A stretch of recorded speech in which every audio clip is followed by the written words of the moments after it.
j'habite là et mon père. C'est là-bas où on a perdu 8 frères. 8 frères. Ouais.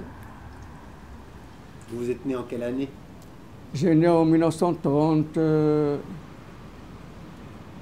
38. 38. Vous étiez grand alors Hein? au tremblement de terre, vous étiez 20 Oui, 20 oui, ans, oui, oui, je suis grand, oui. Oui, je suis grand, hein. 20 ans, 22 ans.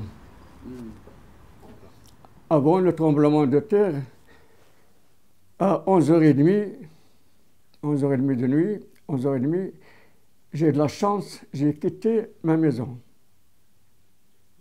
J'ai sorti du portail de la Casbah parce qu'il fait un peu chaud et c'est le premier jour du Ramadan. J'ai dit, oh, je ne veux pas dormir parce que si j'ai dormi maintenant, je vais me lever tôt et j'ai en train de regarder vers le port. Et j'ai de la chance, hein. 5 minutes, j'ai sorti du portail. J'ai sorti du portail et j'ai sorti à peu près de 20 mètres. Et puis, boum. Et avant que la terre tombe, j'ai vu là vers le coucher de soleil les rayons de flammes rouges, bleus et verts qui sont passés comme ça devant moi dans la mer. Et malheureusement, il a bougé la première fois. Je regarde le mur de la Casbah, il n'a rien. Il a bougé la deuxième fois et ça tient, il se défend. Mais la troisième fois dans 1 minute. Alors, je suis à l'extérieur de la Casbah, moi seul. Moi seul. Toute votre famille était encore... Il n'y a personne qui bouge, il n'y a personne, rien que la poussière, tu ne peux pas ouvrir les yeux. J'ai dit, ah, ça doit être juste, le problème est dans la Casbah. J'ai descendu en ville, j'ai trouvé du monde. Oh, parce qu'il y a des vivants, il y a des morts, il y a le problème de l'électricité, des câbles d'électricité. J'ai dit, ah, c'est pareil. Et j'ai couru jusqu'à Inisgan, 10 km à pied, pour dire à mon cousin que la Casbah, elle est morte. Même la moitié d'Agadir. Hein. Et je suis encore retourné à l'aube du beau matin. Il y a la poussière qui a disparu. Et j'ai en train de voir ma maison. Et j'ai sorti mes frères qui sont morts. Et mon père et ma mère, ils ont de la chance. Ils sont coincés comme ça, dans 50 cm par 1 mètre. Et c'est la construction, c'est pas la construction du ciment, c'est la construction de la terre avec le bois, l'ancien. Oui, je les ai fait sortir et puis mes frères sont partis. Et c'est comme ça. Et bon, maintenant j'ai dit ça, qu'est-ce que vous voulez me dire? Bah, il y a plein de choses parce que c'est assez bouleversant, mais je peux revenir sur peut-être un petit détail pour vous, mais cette lumière là que vous avez vue au large là, c'est quelque chose que vous aviez jamais vu avant. Enfin, c'est ce que vous décriviez là des couleurs sur la mer qui étaient. Oui, des couleurs, oui. C'est des choses que vous aviez jamais. C'est-à-dire, c'est comme le problème de quand il pleut, il y a le cercle. Les arcs-en-ciel. C'est pareil. Comme le cercle de la pluie. Quoi, c'est la pluie. Et après, elle ne s'était pas arrêtée. Hein. Chaque jour, 2 fois par jour, 3 fois par jour, hein, chaque jour. Chaque jour pendant 1 année, pendant 2 ans.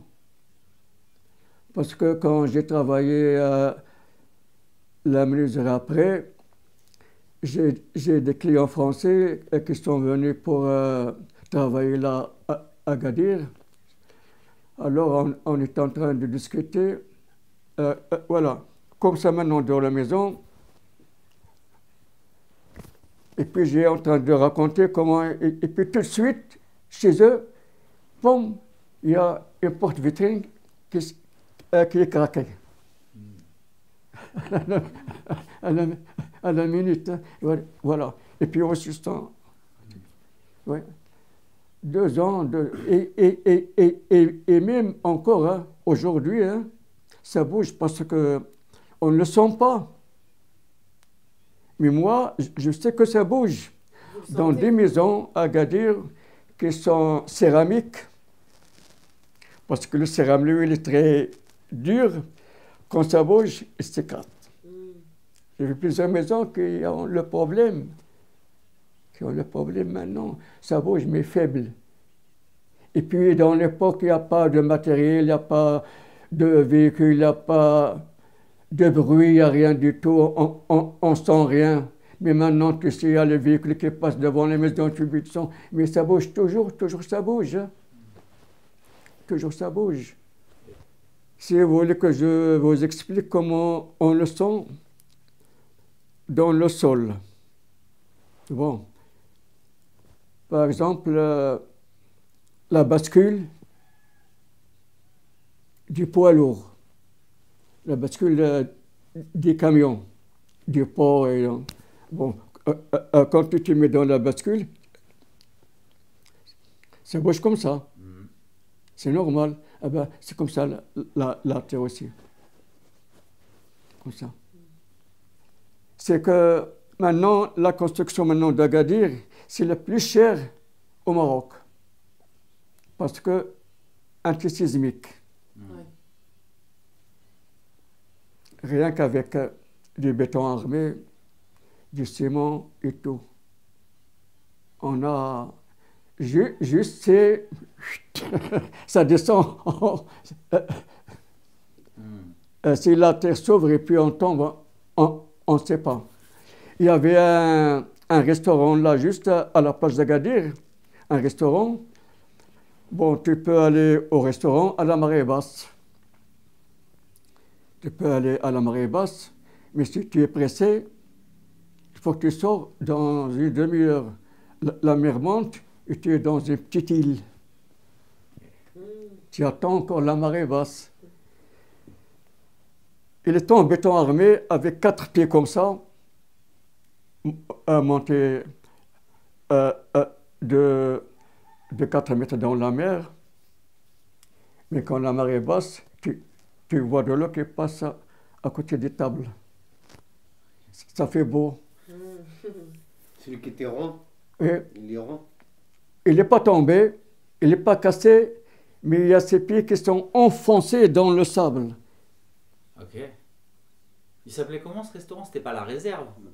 Oh, dans l'époque, je crois que ce qu'on connu, c'est écrit le nom, c'est un restaurant marin. Ah oui. Restaurant marin, et puis il y a le casino à côté. Le casino, tous les gens qui sont dans le casino, ils sont tous vivants parce que c'est construit en bois.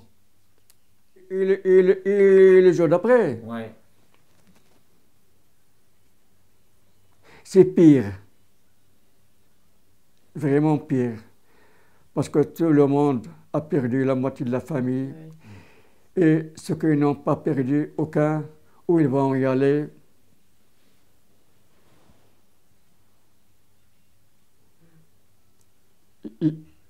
On est parti, on a commencé de la ville d'Agadir et de la Kasbah et les environs de la Kasbah où il y avait le tremblement de terre. On est comme des perdants dans la vie. On est arrivé à Inzgan. On n'a aucun sou dans la poche.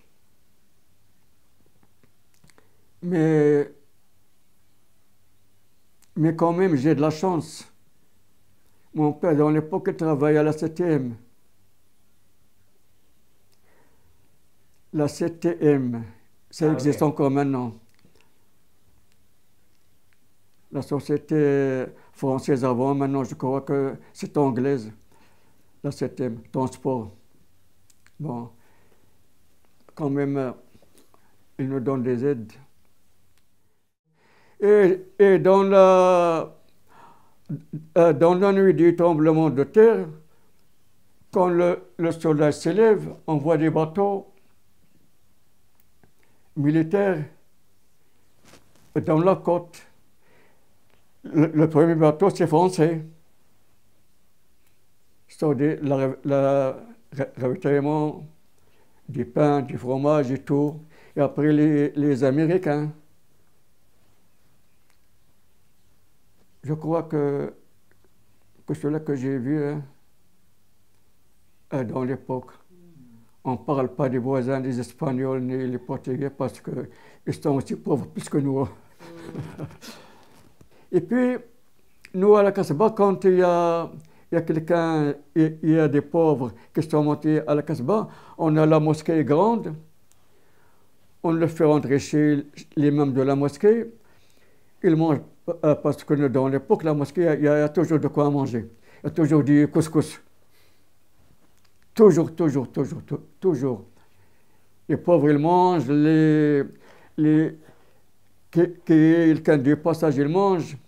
S'il y a quelqu'un qui n'a pas il a personne à la Casbah, on essaie de lui trouver un gamin qu'il vit avec lui en attendant, en lui cherchant du travail, ou bien il va travailler là-bas, des bricoles là-bas dans la Casbah. Il est venu à la Casbah pendant 2 mois avant le tremblement de terre. Et quand j'ai fait sortir tous mes frères, et j'ai pensé à lui. J'ai dit, je vais aller voir ce jeune-là, un jeune de 18 ans comme ça. Et je l'ai trouvé, ça, vous-même, vous ne pouvez pas me croire, hein, parce que c'est bizarre. Avant d'arriver à la maison, j'ai vu une boule comme ça sur la terre. J'ai dit que ça doit être un ballon, quoi. Mais non, je l'ai trouvé lui, il est vivant encore. Là, tout est tombé sur lui. Mais moi, ce que j'ai pensé, comment sa tête a sorti en haut. Là, des pierres, tout. Il y avait juste la tête qui dépassait. Oui, la tête, il me parle. Bon, quand même, j'ai du courage. Quand il passe, je sais bien que ça y est. Il a de la chance. J'ai en train de causer. Avec mes mains, il n'y a rien de causer avec mes mains. Causer, et j'ai fait les mois. Il n'a rien, il n'a pas de blessure ni rien du tout. Mais s'il a resté là-bas 1 nuit ou 2 jours, il va se crever de la faim. Ouais, parce qu'avec la poussière et tout ça, et surtout avec l'eau, hein. Il y a des choses qu'on ne peut pas croire. Bon, un autre voisin, loin de nous, à l'aube,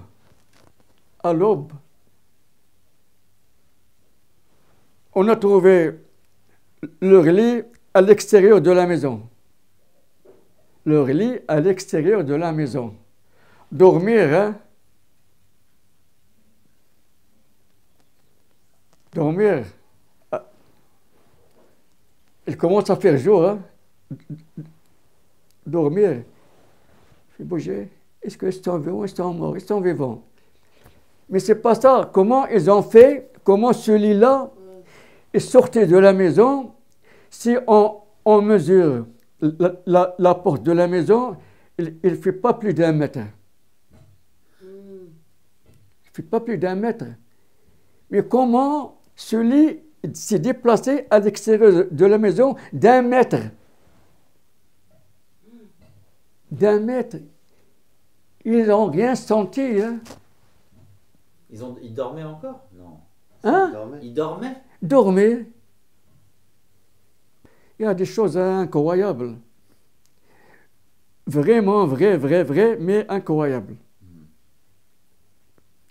Il y a des fois où tu regardes quelque chose et tu... comment? Et tu dis que c'est pas mes yeux. Hein. C'est pas mes yeux, tu es en train de les... Mais c'est vrai, mais c'est vrai, oui. Et tu ne crois pas, toi-même. La Casbah est tombée. Bon. Alors, il y a des secourus en disant une semaine. Une semaine des secourus. Mais une semaine n'est pas suffisante.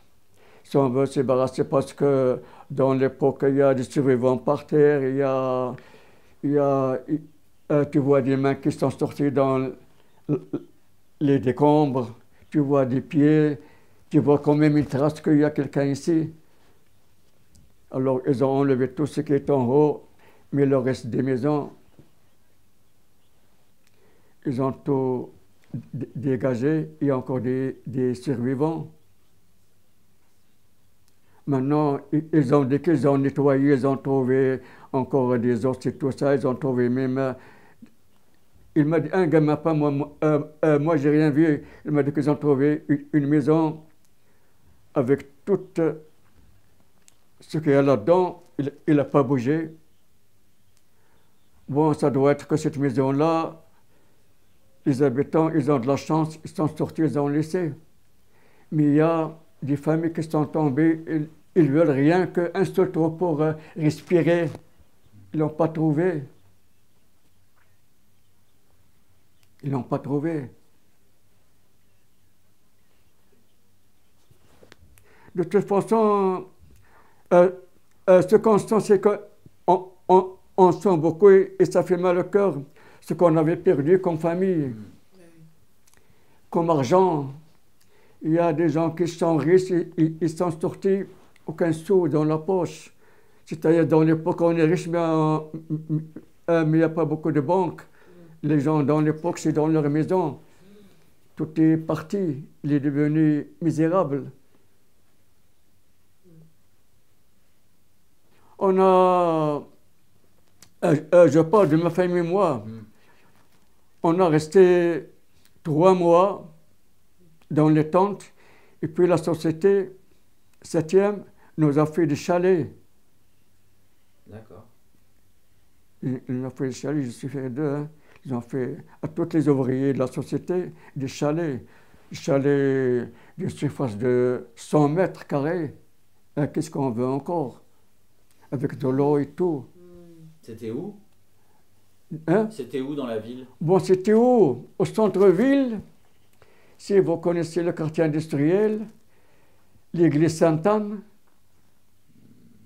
Oui, comme là, mon grand-père, ses filles, tout ça, et puis ils sont tous morts là. Ouais. Et c'est difficile parce que c'est une blessure qui ne peut pas guérir, qui est très profonde dans les cœurs. Hein. Et jusqu'à présent, comme moi maintenant j'attends qu'il y a un coin dans le Maroc qui a bougé, ça me fait mal au cœur toujours. Ouais. Même dans le monde entier, je sens. Parce que j'ai vu ça. Il m'est arrivé. Je me suis échappé. Et ça fait mal au cœur. C'est pas comme les autres catastrophes, c'est-à-dire comme il y a les guerres, il y a des bombes qui tombent sur les maisons et tout ça. Mais pour moi, ça c'est rien. Parce que tu peux te cacher, tu peux te sauver. Il y a toujours des solutions. Mais un tremblement, tu es couché. C'est le problème. Hein. Ma jeunesse, j'en ai pas besoin de ma jeunesse. Parce que la jeunesse, il va te laisser la vieillesse. La jeunesse va te laisser la vieillesse. Pourquoi? J'ai fait mon courage, je suis jeune, il faut que je travaille nuit et jour. Il n'y a rien qui m'est arrivé. Je dis là, voilà. Et me voilà encore vivant. Je bouge encore. Maintenant, ce qui m'embête ici, c'est là où je suis maintenant. J'ai planté mes arbres là, tout là. Mais le sanglier, il m'a embêté. Il m'a tout creusé. mais quand même, c'est la nature. Quand même, c'est la nature. C'est la nature. Quand même, c'est la nature.